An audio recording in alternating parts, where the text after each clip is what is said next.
வணக்கம். அதிரடியின் இன்றைய பிரதான செய்திகள். முதலில் தலைப்புச் செய்திகள். மரப்பொந்துக்குள் மர்மமாக மீட்கப்பட்ட விடுதலை புலிகள் பாவித்த ஸ்னைப்பர் ஆயுதங்கள், காலங்கள் கடந்து மீட்கப்படும் உடைமைகள். டெங்கு தொடர்பில் என்ன நடந்தாலும் உடனே அறிவியுங்கள், அரசாங்கம் எடுத்த துரித நடவடிக்கை. அடுத்தடுத்து வேகமாக பரவும் நிலைமை, வெளியான தகவல். ஏரியில் தாமரை மலர்களை பறிக்கச் சென்ற மாணவர்களுக்கு நேர்ந்த கதி, வெளியான நாட்டை உலுக்கிய கோர சம்பவம், அதிர்ச்சியில் உறைந்த குடும்பத்தினர். பாதாள தலைவர்களுடன் நெருங்கிய தொடர்பு, கைமாறிய பெருந்தொகை பணம், அடுத்தடுத்து சுற்றி வளைக்கப்படவுள்ள அரசியல்வாதிகள் மற்றும் முக்கிய புள்ளிகள், வெளியான பரபரப்பு தகவல். செம்மணி பயத்தில் அரசாங்கம் பின்வாங்குகிறதாம், திடீரென கொந்தளித்த ஸ்ரீதரன் எம்பி, தென்னிலங்கை ஊடகம் ஒன்றில் அம்பலப்படுத்தப்பட்ட உண்மை. சோதனைக்காக சென்ற போலீசாரை நாயை ஏவி விட்டு தாக்கிய சந்தேக நபர், கடித்து கொதறிய நாய்கள், விசாரணை தீவிரம், சுற்றி வளைக்கப்பட்ட பெண். நாட்டை தாக்கவுள்ள பாரிய இயற்கை அனர்த்தம் தொடர்பில் தனது துல்லியமான கணிப்பை வெளியிட்ட முக்கிய புள்ளி, ஆபத்தின் நிலையில் உள்ளது அடுத்து வரும் மாதங்கள், வெளியான அதிர்ச்சி தரும் எச்சரிக்கை. தகுந்த ஆதாரங்கள் வெளியான பின்னும் தான் குற்றம் செய்யவில்லை என அனுரவை சீண்டும் பிள்ளையான், கைவிலங்குடன் சிறைச்சாலை வாகனத்திற்குள் இருந்து கத்திய சம்பவம், ஊடகங்களுக்கு வெளியிடப்பட்ட தகவல். நாட்டில் திடீரென வீதிகளில் களமிறங்கி பலரை தட்டி தூக்கும் போக்குவரத்து போலீசார், சுற்றி வளைக்கப்பட்ட அதிசொகுசு மோட்டார் சைக்கிள்கள், விசாரணையில் அம்பலமான தகவல். இலங்கை வரலாற்றிலேயே மிகவும் மோசமான ஆட்சி இதுதான், மீண்டும் மீண்டும் அனுரவை சீண்டும் முக்கிய புள்ளி, வெளியிடப்பட்ட மேலும் பல கருத்துக்கள். தொடர்பான விரிவான செய்திகள். விரிவான செய்திகளுக்கு செல்ல முன்னர் இது போன்ற செய்திகளை உடனுக்குடன் அறிந்து கொள்ள எமது அதிரடி சேனலை சப்ஸ்கிரைப் செய்து கொள்ளுங்கள். ஜனாதிபதி செயலகத்தின் சில உயர் அதிகாரிகள் பாதாள உலக குழுக்களுடன் தொடர்பு வைத்திருந்ததாகவும் அவர்களுக்காக போலி கடவுச்சீட்டுகள் தயாரித்து வழங்கியதாகவும் குற்றச்சாட்டுகள் முன்வைக்கப்படுகின்றன. மேலும் இலங்கையில் வடக்கு கிழக்கு மாகாணங்களை மையமாக கொண்டு போதைப்பொருள் விநியோகம் திட்டமிட்ட வகையில் பரப்பப்பட்டதாகவும் குற்றச்சாட்டுகள் எழுந்துள்ளன. இந்த விவகாரத்தில் இராணுவ புலனாய்வு துறையினருக்கும் தொடர்பு இருக்கலாம் என்ற தகவல்களும் வெளியாகியுள்ளதாக தெரிவிக்கப்படுகிறது. அதேவேளை போதைப்பொருள் வர்த்தக குற்றங்களுடன் முன்னாள் ஜனாதிபதி மஹிந்த ராஜபக்ச மற்றும் நாமல் ராஜபக்ச ஆகியோருக்கு தொடர்பு இருப்பதாக கூறப்படும் சம்பவத்துடன் தொடர்புடைய குரல் பதிவு ஒன்றும் ஆதாரங்களாக வெளியாகியுள்ளதாகவும் தெரிவிக்கப்படுகிறது. குற்றச்சாட்டுகள் தொடர்பாக குற்றத்தடுப்பு புலனாய்வு பிரிவினர் தீவிர விசாரணைகளை மேற்கொண்டு வருவதாகவும் இந்த விசாரணைகளில் பல முக்கிய நபர்கள் அரசாங்கத்தின் சாட்சிகளாக மாற தயாராகி வருவதாகவும் தகவல்கள் வெளியாகியுள்ளன.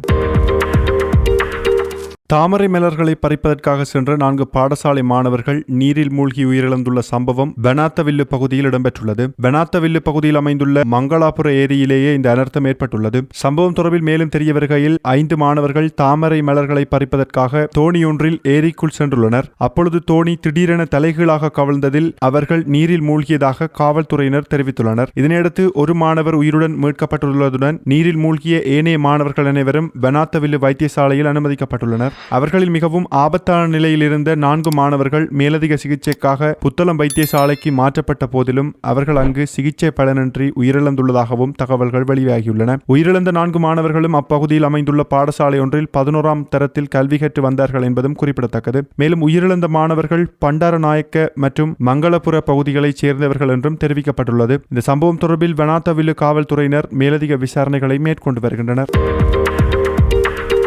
அம்பாறை மாவட்டத்தில் தமிழீழ விடுதலை புலிகள் பயன்படுத்தியதாக சந்தேகிக்கப்படும் ஸ்னைப்பர் ரக துப்பாக்கி உள்ளிட்ட ஆயுதங்கள் மீட்கப்பட்டுள்ளன. இந்த மீட்பு நடவடிக்கையை சாகமம் விசேட அதிரடி படையினர் முன்னெடுத்துள்ளனர். அம்பாறை மாவட்டம் திருக்கோவில் காவல் பிரிவுக்குட்பட்ட பெக்மிட்டியா வனப்பகுதியில் இந்த ஆயுதங்கள் கண்டுபிடிக்கப்பட்டுள்ளன. சம்பவம் தொடர்பில் மேலும் தெரிய வருவதாவது, நேற்று முன்தினம் மாலை குறித்த பகுதியில் இருந்த மரப்பொந்து ஒன்றில் மிகவும் நுட்பமான முறையில் மறைத்து வைக்கப்பட்ட நிலையில் இந்த ஆயுதங்கள் மீட்கப்பட்டுள்ளன. வழமை போல் ரோந்து பணியில் ஈடுபட்டுக் கொண்டிருந்த விசேட அதிரடி படையினருக்கு கிடைத்த தகவலின் அடிப்படையில் இந்த தேடுதல் நடவடிக்கை முன்னெடுக்கப்பட்டதாக தெரிவிக்கப்பட்டுள்ளது. மீட்கப்பட்ட ஆயுதங்களில் ஒரு ஸ்னைப்பர் துப்பாக்கி, ஒரு தொலைநோக்கி, ஒரு ரவ்வை மற்றும் 7 தோட்டாக்கள் காணப்படுகின்றன.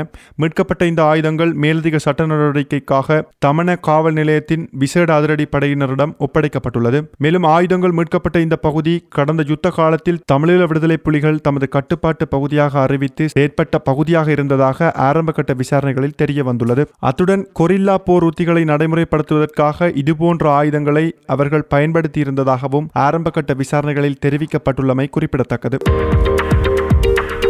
யாழ்ப்பாணம் சித்துப்பாத்தி இந்து மயானம் என்பது தமிழ் மக்களின் எலும்புகள் விதைக்கப்பட்டுள்ள இடமாகவும் இனப்படுகொலையின் வெளிப்பாடாகவே இன்று உலகெங்கும் அடையாளப்படுத்தப்பட்டுள்ளதாகவும் இலங்கை தமிழரசு கட்சியின் நாடாளுமன்ற உறுப்பினர் எஸ் ஸ்ரீதரன் தெரிவித்துள்ளார். செம்மணி மனித புதைகுழி மற்றும் ஏனைய மனித புதைகுழிகள் தொடர்பாக மரண தண்டனை கைதியாக சோமரத்ன ராஜபக்ச குறிப்பிடும் விடயங்களை ஆராய்தல், ஓய்வு பெற்ற ராணுவ அதிகாரிகள் மற்றும் உயர் அதிகாரிகளை கைது செய்ய நேரிடும் என்ற அச்சத்தில் அரசாங்கம் இருப்பதாகவும் அவர் குற்றம் சுமத்தியுள்ளார். இதுகுறித்து தென்னிலங்கை பத்திரிகை ஒன்றிற்கு கருத்து வெளியிட்ட நாடாளுமன்ற உறுப்பினர் எஸ் ஸ்ரீதரன் கூறியதாவது: யாழ்ப்பாணம் சித்துப்பாத்தி இந்து மயானம் என்பது தமிழ் மக்களின் எலும்புகள் விதைக்கப்பட்டுள்ள இடமாகும். இது இனப்படுகொலையின் வாயிலாகவே இன்று உலகுக்கு அடையாளப்படுத்தப்பட்டுள்ளது. ஏற்கனவே இந்த பகுதி பெருமளவிலான தமிழ் மக்களை படுகொலை செய்யப்பட்டு புதைக்கப்பட்டார்கள் என்பதை மரண தண்டனை கைதியான சோமரத்ன ராஜபக்ச கைது செய்யப்பட்ட காலப்பகுதியில் வாக்கு மூலமாக சில உண்மைகளை வெளிப்படுத்தியிருந்தார். மரண தண்டனை கைதியாக சோமரத்ன ராஜபக்ச செம்மணி சந்தியில் உள்ள கோயிலுக்கு பின்புறத்திலும் நல்லூருக்கு செல்லும் பாதையிலும் மனித உடல்கள் புதைக்கப்பட்டதாகவும் அவர்கள் இராணுவத்தினரால் கொலை செய்யப்பட்டதாகவும் தெரிவித்துள்ளார். ஆகையால் இது மறைக்கப்படக்கூடிய விடயமல்ல, உண்மையையும் நேர்மையையும் அடிப்படையாக கொண்டு இந்த விடயம் ஆராயப்பட வேண்டும். சோமரத்ன ராஜபக்ச கூறியதற்கமைய செம்மணி பகுதியிலிருந்து இதுவரை 100க்கும் அதிகமான மனித எலும்புக்கூடுகள் மீட்கப்பட்டுள்ளன. அதனைவிட மேலும் 300க்கு அதிகமான எலும்புக்கூடுகள் அடையாளம் காணப்படும் சூழ்நிலை இருப்பதாகவும் சிவஞானம் ஸ்ரீதரன் தெரிவித்துள்ளார். இலங்கையின் களுத்துறை மாவட்டத்தில் கல்பாத்த பகுதியில் அமைந்துள்ள சட்டவிரோத மதுக்கடை ஒன்றில் காவல்துறையினர் மேற்கொண்ட சோதனை நடவடிக்கையின் போது காவல்துறை அதிகாரிகள் மீது பெண்ணொருவரின் 8 மூர்க்கமான நாய்கள் தாக்கி கடித்ததாக தெரிவிக்கப்படுகிறது. இந்த தாக்குதலில் அங்குருவத்தோட்ட காவல் நிலையத்தின் பொறுப்பதிகாரி உட்பட 4 காவல்துறை அதிகாரிகள் காயமடைந்துள்ளதாகவும் காவல்துறை தெரிவித்துள்ளது. காயமடைந்தவர்களில் பொறுப்பதிகாரி மற்றும் மற்றொரு காவல்துறை அதிகாரி தற்போது நாகொட பொது மருத்துவமனையில் சிகிச்சை பெற்று வருகின்றனர். களுத்துறை வடக்கு காவல் பிரிவுக்குட்பட்ட சொகோனோ பகல தியாகம பகுதி சட்டவிரோத மதுபான கும்பல் செயற்பட்டு வந்த ஒரு வீடு தொடர்பாக காவல்துறைக்கு முறைப்பாடு கிடைத்துள்ளது. அந்த வீடு 8 முதல் 10 அடி உயர சுவர்களால் சூழப்பட்ட வளாகங்களாக இருந்ததாகவும் அங்கு ஒரு உணவகம் போன்ற தோற்றத்தில் மது வழங்கி நீண்ட காலமாக மிகவும் நுட்பமான முறையில் இந்த சட்டவிரோத செயற்பாடு நடைபெற்று வந்ததாகவும் தெரிவிக்கப்படுகிறது. இந்த இடத்தில் களுத்துறை காவல்துறையின் 2 சிறப்பு பிரிவுகள் இதற்கு முன் 2 முறை சோதனை நடத்த முயன்ற போதிலும் அவை முழுமையாக வெற்றியளிக்காத காரணத்தினால் கடந்த 27ஆம் தேதி மீண்டும் ஒரு முறை சோதனைக்காக சென்றுள்ளனர். அந்த சோதனையின் போது காவல்துறையினர் வீட்டிற்குள் நுழைந்து பரிசோதனை செய்ததில் 1000 மில்லி லீட்டர் அளவிலான சட்டவிரோத மதுபானத்துடன் ஒரு சந்தேக நபரை கைது செய்துள்ளனர். இதனைத் தொடர்ந்து சந்தேக நபரின் மனைவி வீட்டில் வளர்க்கப்பட்டிருந்த 8 நாய்களை போலீசார் மீது ஏவி விட்டு தாக்குதல் மேற்கொண்டதாகவும் தகவல்கள் வெளியாகியுள்ளன. மேலும் குறித்த சம்பவம் தொடர்பில் போலீசார் தீவிர விசாரணைகளை மேற்கொண்டு வருகின்றனர் என்பதும் குறிப்பிடத்தக்கது.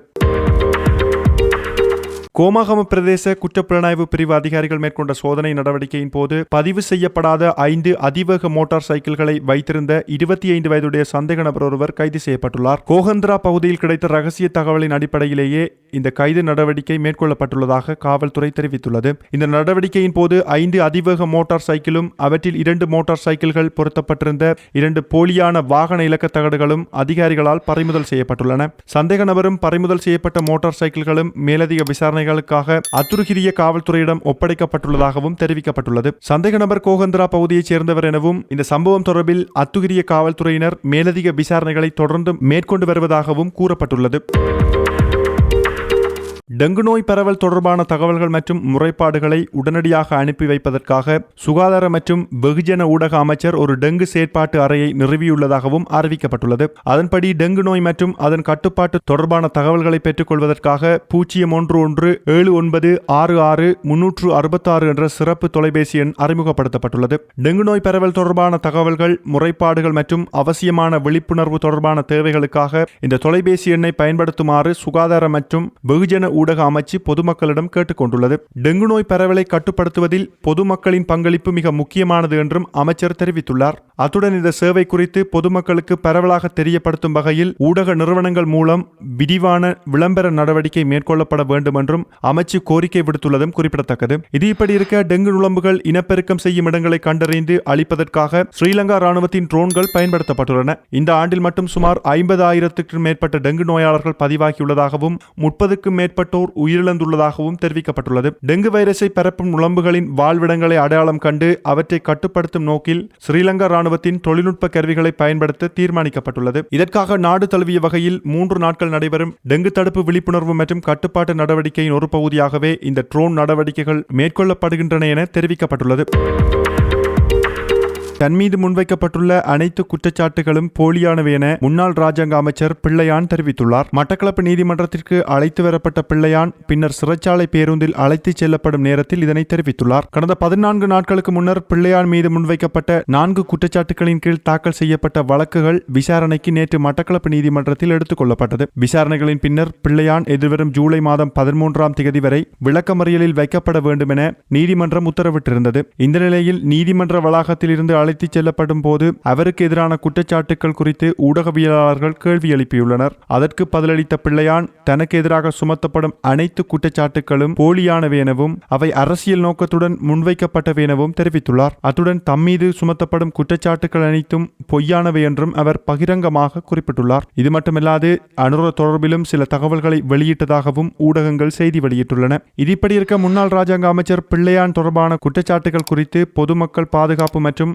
நாடாளுமன்ற அலுவல்கள் அமைச்சர் ஆனந்த விஜயபால கருத்து தெரிவித்துள்ளார். மட்டக்களப்பு நீதவான் நீதிமன்றத்தில் பிள்ளையான் என்று ஆஜர்படுத்தப்பட்ட பின்னர் சிறைச்சாலை வாகனங்களுக்கு கொண்டு செல்லும் போது தன் மீது சுமத்தப்பட்டுள்ள அனைத்து குற்றச்சாட்டுகளும் பொய்யானவை என அவர் கூறியிருந்ததாக தெரிவிக்கப்படுகிறது. இதற்கு பதிலளிக்கும் போதே அமைச்சர் இந்த கருத்துக்களை வெளியிட்டுள்ளார். அமைச்சர் ஆனந்த விஜயபால கூறுகையில் அவர் கூறுவது மிகவும் வேடிக்கையானது என குறிப்பிட்டுள்ளார். மட்டக்களப்பு மாவட்டத்தில் ஆயுதங்களை பயன்படுத்தி நிகழ்த்தப்பட்ட கொடூரமான படுகொலைகளின் பின்னணியில் பிள்ளையான் இருந்துள்ளார் என்பது குற்றப்புலனாய்வு திணைக்களத்தின் விசாரணைகளில் வெளிப்பட்டுள்ளதாகவும் அவர் தெரிவித்தார். இவ்வாறான கொடூரமான கொலைகள் மற்றும் குற்றச் செயல்களை செய்துவிட்டு இன்று தாம் முற்றிலும் குற்றமற்றவர் என கூறியது ஏற்றுக்கொள்ள முடியாததாகும் என்றும் அமைச்சர் குறிப்பிட்டுள்ளார். அதிகார பலத்தை பயன்படுத்தி நீண்ட காலமாக மறைத்து வைத்திருந்த பல ரகசியங்களும் பழிவாங்கல் சம்பவங்களும் தற்போது நீதிமன்றத்தின் மூலம் ஒன்றன் பின் ஒன்றாக வெளிச்சத்திற்கு வர தொடங்கியதாகவும் அவர் குறிப்பிட்டுள்ளார். மேலும் சட்டத்தின் முன் யாரும் தப்பிக்க முடியாது என்றும் பாதிக்கப்பட்ட மக்களுக்கு நீதி கிடைக்கும் வகையில் குற்றங்களுக்கு உரிய தண்டனையை நீதிமன்றம் விரைவில் வழங்கும் என்றும் அமைச்சர் ஆனந்த விஜயபால தெரிவித்துள்ளார். காவல்துறை விசாரணைக்காக தடுத்து வைக்கப்பட்டுள்ள நதுன் சிந்தக விக்ரமரத்ன எனப்படும் ஹரக்கட்டாவுடன் தொடர்புடையதாக கூறப்படும் மிகப்பெரிய லஞ்ச வலையமைப்பு தொடர்பான ஆதாரங்கள் தீவிரமாக ஆய்வு செய்யப்பட்டு வருவதால் சட்டத்தரணிகள், அரசியல்வாதிகள் மற்றும் மூத்த காவல்துறை அதிகாரிகள் பலர் கைது செய்யப்படுவதற்கான வாய்ப்பு இருப்பதாக கொழும்பை சேர்ந்த ஊடகம் ஒன்று செய்தி வெளியிட்டுள்ளது. இது தொடர்பில் அந்த ஊடகம் மேலும் தெரிவிப்பதாவது: கடந்த வாரம் சட்டத்தரணி ரகித ராஜபக்ச, ஐக்கிய மக்கள் சக்தியின் முன்னாள் ஹொரண் அமைப்பாளர் சரித் அபேசிங்க மற்றும் சிவில் விமான போக்குவரத்து ஆணையகத்தின் முன்னாள் பணிப்பாளர் உள்ளிட்ட 3 கைது செய்யப்பட்டு விளக்கமறியலில் வைக்கப்பட்டதைத் தொடர்ந்து லஞ்சம் அல்லது ஊழல் குற்றச்சாட்டுகளை விசாரிக்கும் ஆணைக்குழுவும் குற்றப்புலனாய்வு திணைக்களமும் இணைந்து இந்த குற்றச்சாட்டுகள் தொடர்பான விசாரணைகளை முன்னெடுத்து வருகின்றன. அதிகாரப்பூர்வ முடிவுகளில் செல்வாக்கு செலுத்துவதற்கும் ஹரக்கட்டாவுக்கு விசேட சலுகைகளை பெற்றுக் கொடுப்பதற்கும் பெருமளவிலான பணம் பரிமாற்றப்பட்டதாக கூறப்படும் குற்றச்சாட்டுகள் குறித்து இந்த விசாரணைகளில் கவனம் செலுத்தப்பட்டு வருவதாக தெரிவிக்கப்பட்டுள்ளது. விசாரணை தொடர்ந்து விரிவடைந்து வரும் நிலையில் நிதி பரிவர்த்தனைகள், சாட்சிகளின் வாக்குமூலங்கள் மற்றும் அரசு அதிகாரிகளுக்கும் ஒழுங்கமைக்கப்பட்ட குற்றக்குழுக்களுக்கும் இடையே இருந்ததாக கூறப்படும் தொடர்புகள் ஆகியவற்றை புலனாய்வாளர்கள் தற்போது ஆராய்ந்து வருகின்றனர். மேலும் தற்போது ஆய்வு செய்யப்பட்டு வரும் ஆதாரங்களின் அடிப்படையில் பல மூத்த காவல்துறை அதிகாரிகளும் மூத்த சட்டத்தரணிகளும் இணைந்து பெருமளவிலான பணத்தை பெற்றதாக கூறப்படும் குற்றச்சாட்டுகளில் தொடர்புடையவர்களாக இருக்கலாம் என தெரிவிக்கப்படுகின்றது. பல 100 மில்லியன் ரூபாய் மதிப்பிலான இந்த சட்டவிரோத பணம் பாதுகாப்பை பெற்றுக் கொள்வதற்கும் சட்ட நடவடிக்கைகளில் செல்வாக்கு செலுத்துவதற்கும் மேலும் அரசு காவலில் இருந்தபோது சந்தேக நபருக்கு ஏதேனும் ஆபத்து ஏற்படுவதை தடுப்பதற்கும் பயன்படுத்தப்பட்டதாக கூறப்படுகின்றது. அத்துடன் தடுத்து வைக்கப்பட்டிருந்த சந்தேக நபர் தனது குழந்தையுடன் தடை செய்யப்பட்ட காணொலி அழைப்பின் மூலம் தொடர்பு கொள்வதற்கு கூட அனுமதி வழங்கப்பட்டதாக கூறப்படுகின்றது. மேலும் காவலில் இருந்த போது தனது பாதுகாப்பு தொடர்பில் சந்தேக நபருக்கு ஏற்பட்டிருந்த அச்சத்தை சிலர் பண ஆதாயம் பெறுவதற்காக பயன்படுத்தியதாக கூறப்படும் குற்றச்சாட்டுகளும் அதிகாரிகளால் விசாரிக்கப்பட்டு வருகின்றன.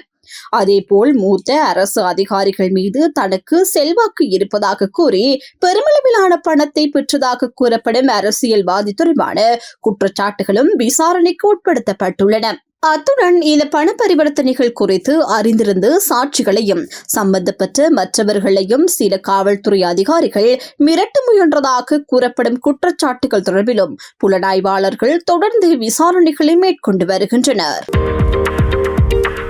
இலங்கையில் எதிர்வரும் அக்டோபர் முதல் டிசம்பர் மாதம் வரை கனமழை மற்றும் வெள்ளப்பெருக்கு அபாயம் அதிகரிக்கக்கூடும் என யாழ்ப்பாண பல்கலைக்கழகத்தின் புவியியல் துறை பேராசிரியர் நாகமுத்து பிரதீபராஜா தெரிவித்துள்ளார்.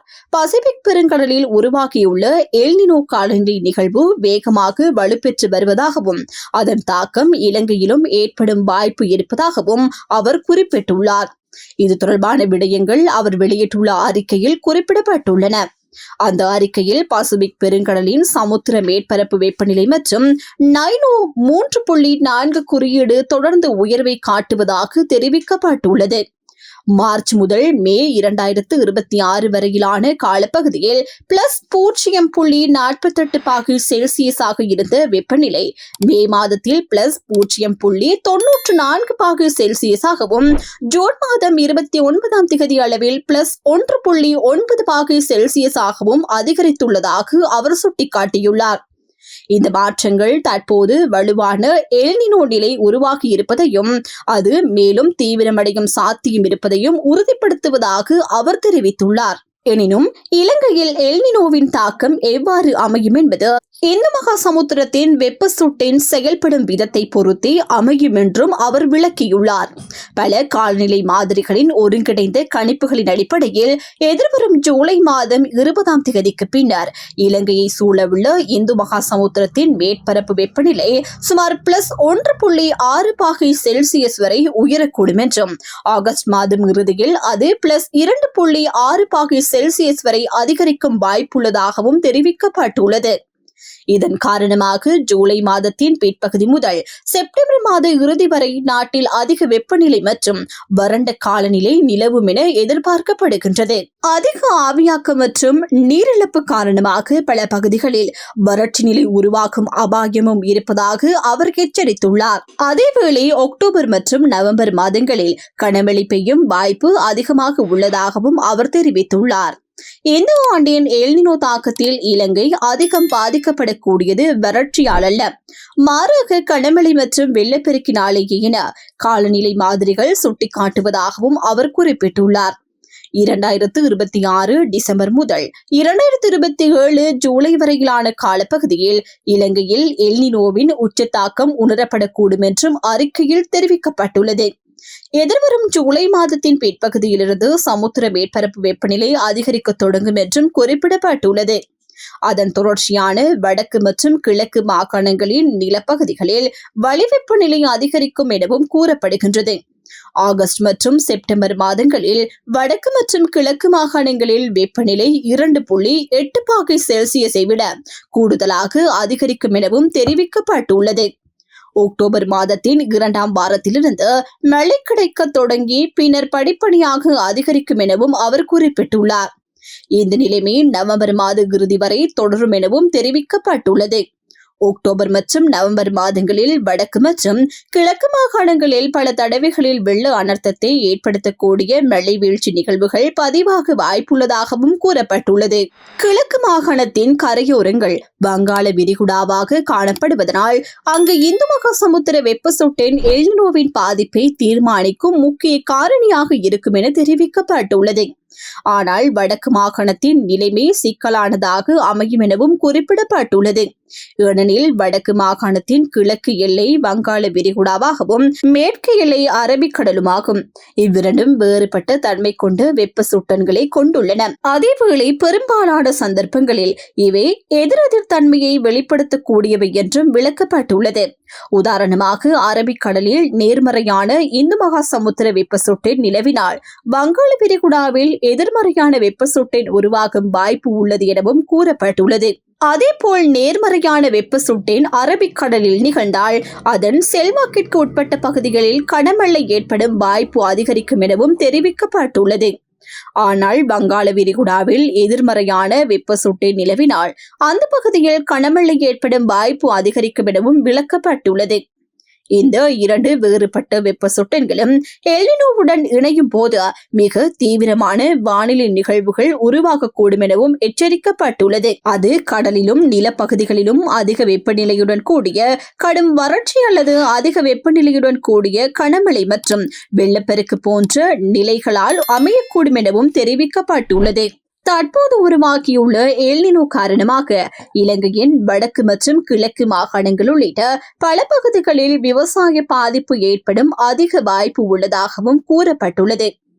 கடல் மேற்பரப்பு வெப்பநிலை அதிகரிப்பால் மீன்பிடி நடவடிக்கைகளும் கடுமையாக பாதிக்கப்படக்கூடும் எனவும் எச்சரிக்கப்பட்டுள்ளது. இந்த நிலையில் வடக்கு மற்றும் கிழக்கு மாகாணங்களில் காலப்போக்கு நெல் விதைப்பை மிகவும் திட்டமிட்ட முறையில் மேற்கொள்ள வேண்டும் எனவும் அவர் வலியுறுத்தியுள்ளார். செப்டம்பர் மாதம் வரை வறண்ட காலநிலை நிலவக்கூடியதால் அக்டோபர் மற்றும் நவம்பர் மாதங்களில் கனமழை ஏற்படும் சூழ்நிலையை கருத்தில் கொண்டு பெரும்போக நெல் விதைப்பை திட்டமிட்டு மேற்கொள்வது சிறந்தது எனவும் அறிவுறுத்தப்பட்டுள்ளது. மேலும் வறட்சி மற்றும் வெள்ள அனர்த்தங்களை எதிர்கொள்வதற்காக பிரதேசங்களில் உள்ள குளங்கள், குட்டைகள் மற்றும் மோட்டைகளை தூர்வாரி அவற்றின் நீர்கொள்ளளவை அதிகரிக்க வேண்டும் எனவும் அவர் தெரிவித்துள்ளார். இதன் மூலம் வெள்ள காலங்களில் தேங்கும் நீரை குளங்களில் சேமிக்கவும், மழைக்காலத்தில் கிடைக்கும் நீர் கடலுக்கு வீணாக செல்லாமல் தடுக்கவும், வறட்சி காலங்களில் பயன்பெறவும் முடியும் எனவும் விளக்கப்பட்டுள்ளது. எல்னினோ நிலைமையை திட்டமிட்ட முறையில் எதிர்கொண்டால் பாதிப்புகளை குறைக்க முடியும் எனவும் அவர் தெரிவித்துள்ளார். உலக காலநிலை அமைப்பு மிகப்பெரிய மாற்றங்களை எதிர்கொண்டு வருவதாகவும், இதற்கு ஐரோப்பாவில் நிகழும் கடும் வெப்ப அலைகள் ஒரு உதாரணம் எனவும் அவர் குறிப்பிட்டுள்ளார். அண்மைய தகவலின்படி பிரான்ஸ் நாட்டில் இதுவரை 1360 பேர் இந்த வெப்பநிலை காரணமாக உயிரிழந்துள்ளதாகவும், பல பகுதிகளில் 46 பாகை செல்சியஸை விட அதிக வெப்பநிலை பதிவாகியுள்ளதாகவும் தெரிவிக்கப்பட்டுள்ளது. இறுதியாக உருவாக்கியுள்ள எல்னினோ நிலைமையை எதிர்கொள்ள அரசு துறைகள், அரசு சார்பற்ற அமைப்புகள் மற்றும் தனியார் நிறுவனங்கள் இணைந்து பொதுமக்களுக்கு விரிவான விழிப்புணர்வை ஏற்படுத்த வேண்டும் எனவும் அவர் வலியுறுத்தியுள்ளார்.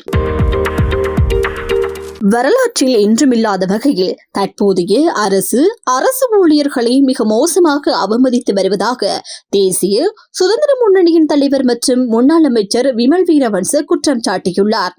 கொழும்பில் நடைபெற்ற நிகழ்வொன்றின் பின்னர் ஊடகங்களிடம் கருத்து தெரிவித்த போதே அவர் இந்த குற்றச்சாட்டுகளை முன்வைத்துள்ளார். அவர் மேலும் தெரிவித்ததாவது, கடந்த காலத்தில் அரசு ஊழியர்களுக்காக மோட்டார் சைக்கிள்கள் மற்றும் சொந்த வாகனங்களை பெற்றுக் கொள்ளும் வகையில் பல்வேறு வசதிகளுடன் கூடிய சிறந்த எதிர்காலம் உருவாக்கி கொடுக்கப்பட்டிருந்தது. ஆனால் தற்போதைய ஆட்சியில் அரசு ஊழியர்களுக்கு வெறும் 20 கிலோ அரிசியை கடனாக வழங்கும் நிலை உருவாகியுள்ளதாகவும் அவர் குறிப்பிட்டுள்ளார். இந்த நாட்டின் அரசு ஊழியர்கள் பெருந்திரளாக தபால் மூலம் வாக்களித்து இந்த ஆட்சியை உருவாக்குவதில் முக்கிய பங்கு வகித்திருந்தாலும், இன்று அதே அரசு ஊழியர்களை திருடர்கள் என அமைச்சர் லால்காந்த் பகிரங்கமாக விமர்சித்து வருவதாகவும் விமல் வீரவன்ச தெரிவித்துள்ளார். அரசு ஊழியர்களை இவ்வாறு அவமதித்து பழிவாங்கும் நிர்வாகம் இதற்கு முன்பு இலங்கையில் இருந்ததில்லை என்றும், இது வரலாற்றிலேயே மிக மோசமான ஆட்சியாகும் என்றும் அவர் கடுமையாக விமர்சித்துள்ளார். தற்போதைய அரசிடம் நாட்டின் வளர்ச்சிக்கான எந்த ஒரு முறையான பொருளாதார திட்டமும் இல்லை என்றும், தினமும் கைது நடவடிக்கைகள் மட்டுமே பிரதான வேலை திட்டமாக மாறியுள்ளது என்றும் அவர் கூறியுள்ளார். ஏதேனும் குற்றச்சாட்டுகளை முன்வைத்து தினமும் 2 பேரை அரசியல் பழிவாங்கல் அடிப்படையில் கைது செய்து அதன் மூலம் அரசாங்கம் தங்களை தக்க வைத்துக் கொள்ள முயல்கின்றது எனவும் விமல் வீரவன்ச குற்றம் சாட்டியுள்ளார். இத்துடன் அதிரடியின் இன்றைய பிரதான செய்திகள் நிறைவடைகின்றன. எமது செய்தி தொடர்பான உங்களுடைய கருத்துக்களை மறக்காமல் கமெண்டில் பதிவிடுங்கள்.